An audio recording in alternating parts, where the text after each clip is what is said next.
Mom, I'll explain everything. Well, maybe later. 3 months earlier. Hi everyone, my name is Kim. As you can see, I'm kind of in a bad position here. This story is pretty confusing, so I'll tell it in order, okay?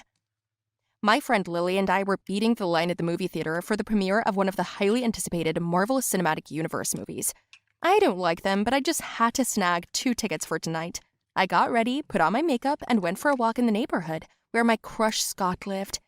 He came out to take out the trash while I was riding my bike. I said hello to him and fell off my bike. Of course, he came right up to me, helped me out, and asked me if I needed to go to the hospital. Oh, no, thanks. It's not that bad. Can you walk? I think so. I stood up and sat down again, gripping my leg. Oh no, how can I go to the movies tonight? Ouch, are you going to the premiere? Yeah. Ugh, I didn't have time to buy a ticket. I looked it up online and it's all booked up. Well, I still have one available ticket. Scott was excited. I told him I wanted to go with Lily, but she couldn't make it, so I was going alone. Yeah, that was my cunning plan. But I liked Scott, and I wanted him to be interested in me. It worked. We had a nice evening, and Scott was thrilled. After the movie, we took a little walk, and he treated me to dinner as a thank you, and then he asked me where I lived. I wasn't planning on going home yet, so on cue, I got a call from Lily. Yeah, Mom. Hi. Yeah, I'm out of the movie already. I'm with Lily. Yeah. What? A sleepover? Why? Yes. Well, no, it's fine. I understand. Yeah, bye.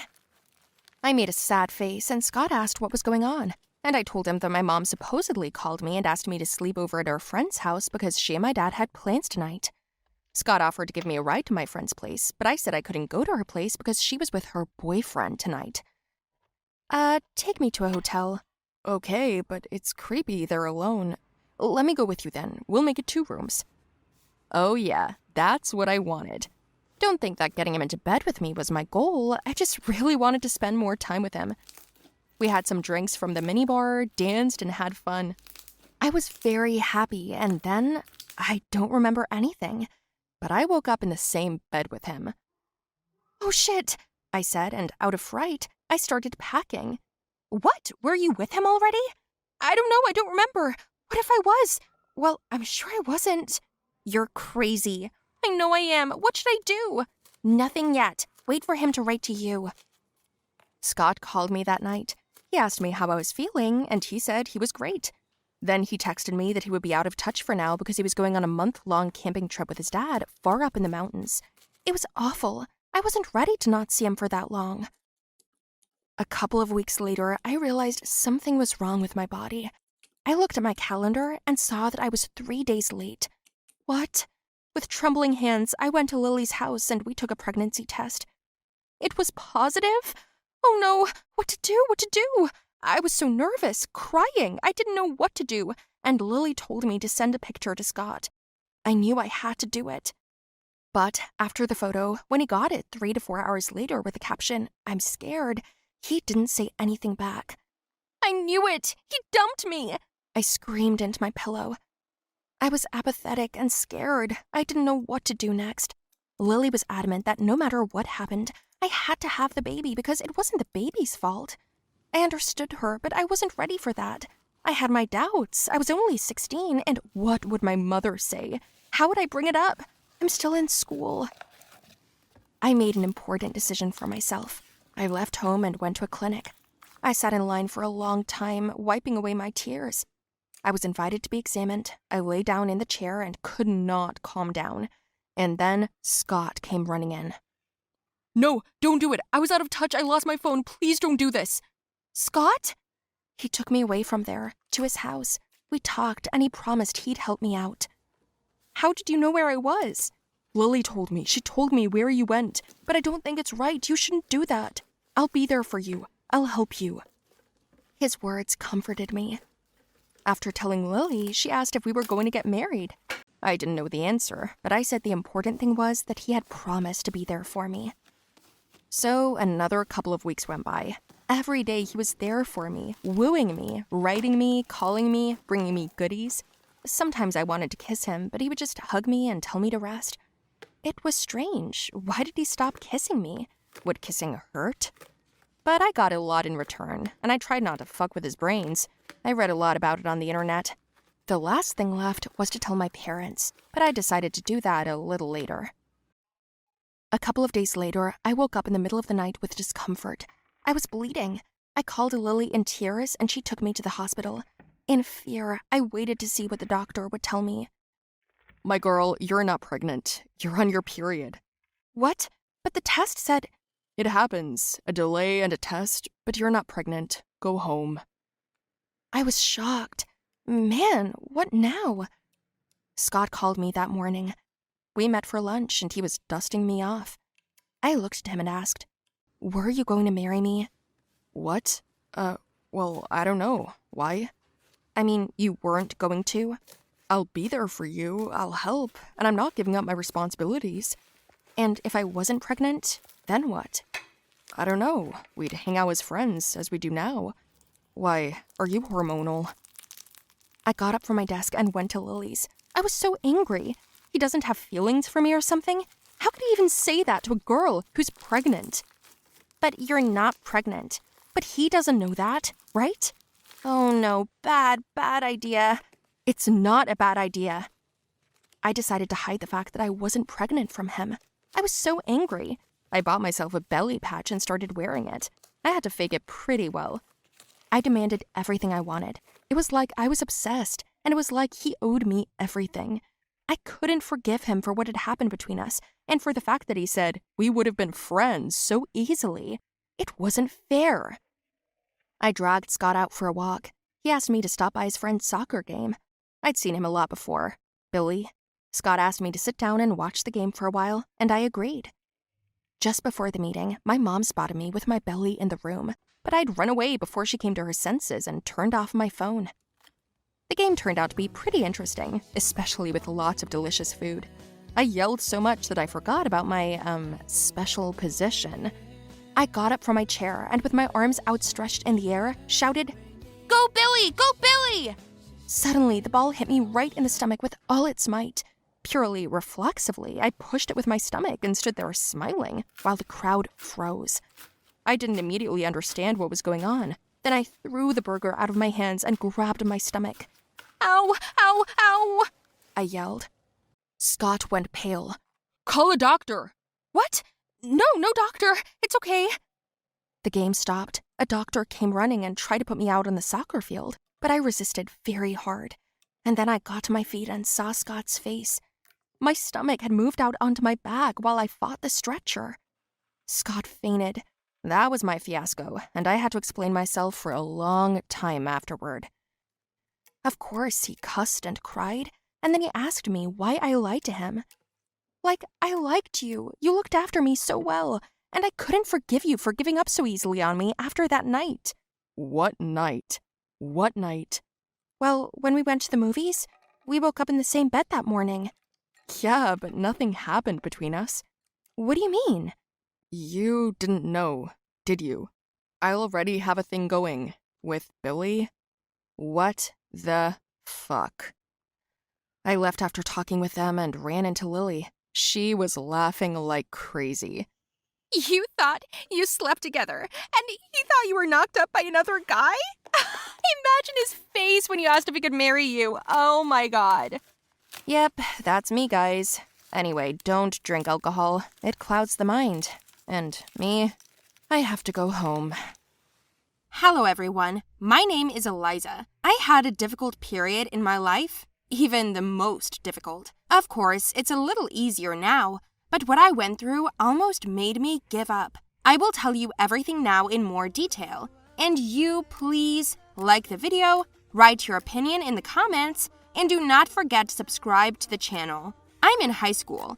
I'm 15 years old, and I've never been an ardent party girl. Yes, I was the most ordinary girl who studied, helped my mother with chores around the house. My mother had a second marriage. That is, I lived with my stepfather. They had twins, and my mother had absolutely no time for me. On the one hand, I understood that I was an adult, and I needed to support my mother. It is more difficult for her, but on the other, I still felt the need for her presence in my life. But ever since she got pregnant, there has been less and less of her. The only thing left for me is to move on, go to school, and help around the house. Well, then some kind of nightmare began. When the babies were born, it was great, of course. We were all happy, but most of all, I was worried about my mother. When they were discharged from the hospital, something started at home.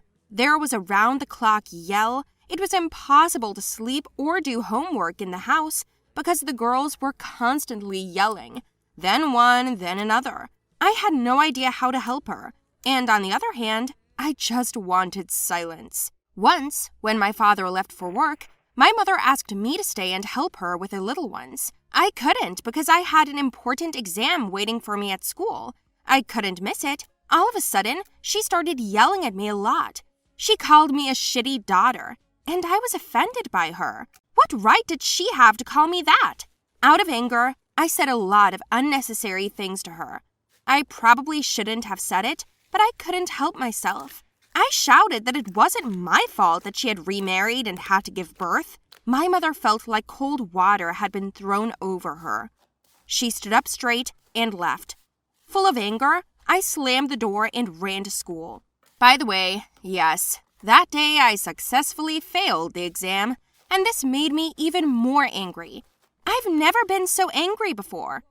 Anyway, just in time for me to step out into the hallway after the exam, Cal came up to me. This is a guy from another group. He has been hitting on me for a long time, but I did not return his love. He invited me to a party in honor of the fact that his parents went on vacation and left him alone in their big house. I decided to accept the invitation and went with him as agreed.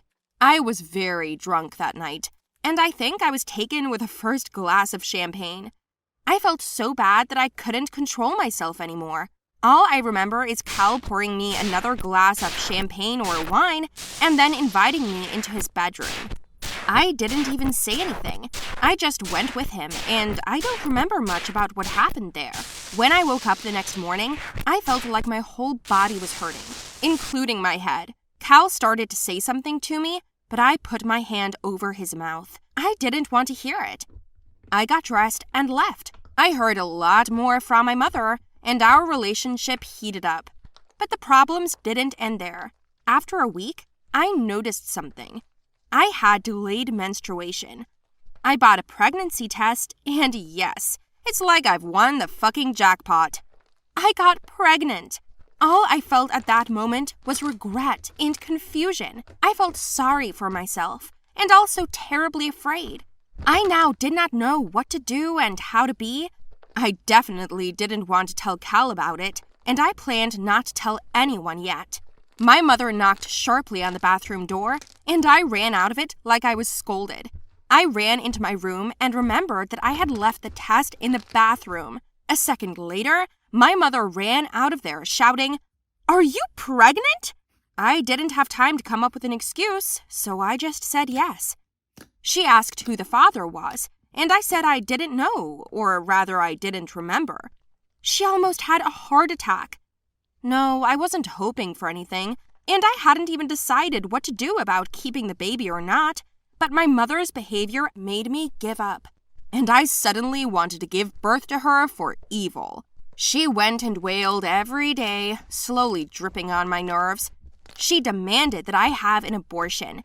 I said I was going to give birth. To be honest, I didn't expect such a reaction, but she collected all my things and put them out the door.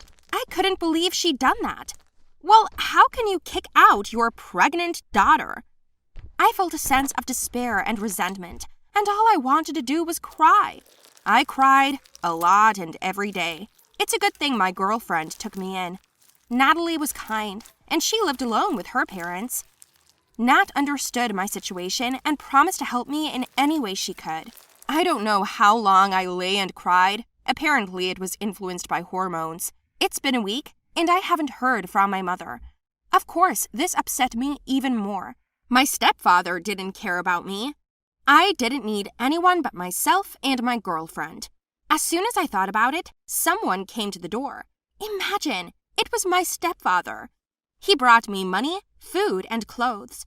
It turns out that Natalie told him where I was, and he decided to help a little. I didn't expect it. When I asked where my mom was, he said she was home with the girls, apologized for her, and said she was having a hard time, so she was taking it out on me. I asked him to tell her that I was not a scapegoat, and that if it was so difficult for her to think about me, then let her not strain herself. Apparently, she had no place left for me in her life. My stepfather must have felt it too, so it was like he was apologizing. I accepted his help, and then he left. I gave the whole amount to Natalie for my living expenses. We held out for another month, but I needed care, a doctor and all that, and I didn't even know where to go. I was so scared. I was getting even more depressed when someone knocked on our door again. I thought it was my stepfather again, but Cal was standing outside the door. He threw himself on me, kissed me, hugged me, and swore that he would love our child more than anyone else. I couldn't believe it. I thought he was kidding, but it turns out I was wrong about him. Cal hugged me and asked me why I didn't say anything, why I didn't tell him, and all I said was, "Are you sure the baby's yours?" To which he replied that he did not doubt it for a second, and he was right. Cal talked to his parents, and they took me home with them. He had a great family, they accepted me, and Cal started working for his father and earning money. I took a sabbatical from school to calmly go through the pregnancy and give birth. In general, wish me good luck, because in a couple of months, we will see our baby.